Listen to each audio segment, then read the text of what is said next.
여러분 안녕하십니까? 계속해서 원주에서 전해드립니다. 오후를 기해 원주, 횡성, 평창에 호우주의보가 내려진 가운데 영서 남부 지역엔 모레까지 300mm가 넘는 물폭탄이 쏟아지는 곳도 있겠습니다. 오늘 지금까지 내린 비는 원주가 16.8mm, 횡성 16, 평창 10, 영월 8.1mm가 각각 기록됐고 모레까지 영서 남부 지역에 많게는 350mm의 폭우가 내리겠습니다. 특히 기상청은 영서 남부 지역을 중심으로 오늘 밤부터 새벽 사이 시간당 80mm가 넘는 집중호우가 내릴 수 있겠다며 하천 주변 야행객들의 안전과 산사태, 축대 붕괴 등의 각별한 주의를 당부했습니다. 횡성댐은 오전부터 방류량을 초당 500톤으로 높여 물을 방류하고 있고 충주댐도 잠시 후 저녁 6시부터 초당 5,000톤의 많은 물을 내보낼 예정입니다. 강원도는 재난대책본부 1단계를 가동하고 저지대 침수 등 비 피해 촉각을 곤두세우고 있습니다. 지난 주말과 휴일 동안에도 강원도에선 매일 하루 3,000명이 넘는 확진자가 나온 가운데 병상 가동률도 50%까지 올랐습니다. 오늘 0시 기준 강원도의 코로나19 일일 확진자는 2,509명이 추가돼 주말 검사 건수 감소의 영향으로 어제보단 줄었지만 지난주 같은 요일보단 1,050명이 늘었습니다. 지역별로는 원주가 530명, 횡성이 60명, 평창 62명, 영월 37명 등입니다. 도내 누적 사망자는 889명, 병상 가동률은 확보병상 131개 가운데 66개가 사용 중으로 50.4%를 보이고 있습니다.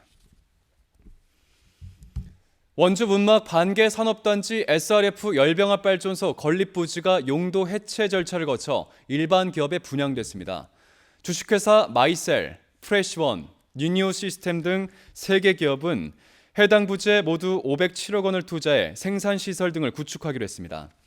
이로써 문막 반개 일반 산업단지는 외국인 투자 지역을 제외한 모든 부지가 100% 분양을 마쳤습니다. SRF 열병합발전소는 화훼단지에 저렴하게 열 에너지를 공급하기 위해 추진됐지만 환경부 허가와 투자자 확보에 실패하고 업체 대표 김모 씨가 사기 등의 혐의로 구속되면서 사실상 좌초된 상태입니다.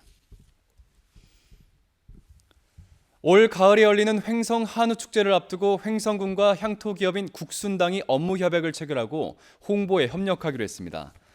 국순당은 막걸리 제품에 횡성 한우 축제 일정 등이 담긴 홍보 문구를 삽입해 판매하고 1,000만 원의 축제 후원금을 쾌척했습니다. 횡성문화재단은 축제 기간 동안 후원기업 부스를 설치하는 등 기업 마케팅을 적극적으로 지원하게 됩니다. 올해 횡성 한우축제는 전면 대면 방식으로 오는 9월 30일부터 10월 4일까지 횡성 종합운동장 일원에서 펼쳐집니다.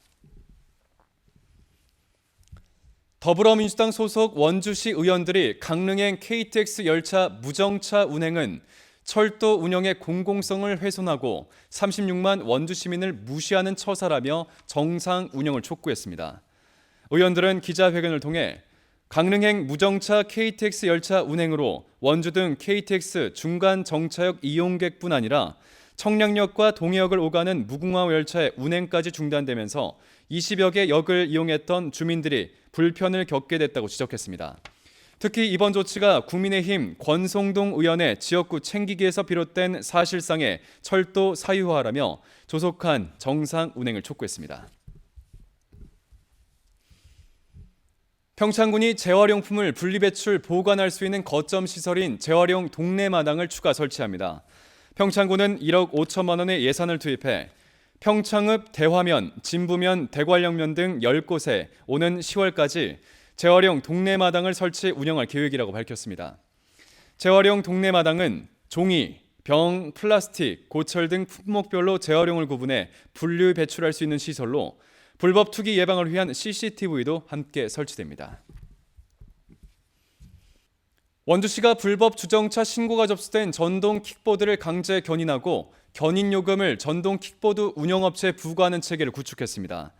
한 대당 16,000원씩 하는 견인료를 운영업체에 부과하는 내용의 관련 조례를 강원도 내 최초로 마련했고 간편하게 전동 킥보드 불법 주정차를 신고하고 처리 결과까지 확인할 수 있는 시스템을 도입했습니다.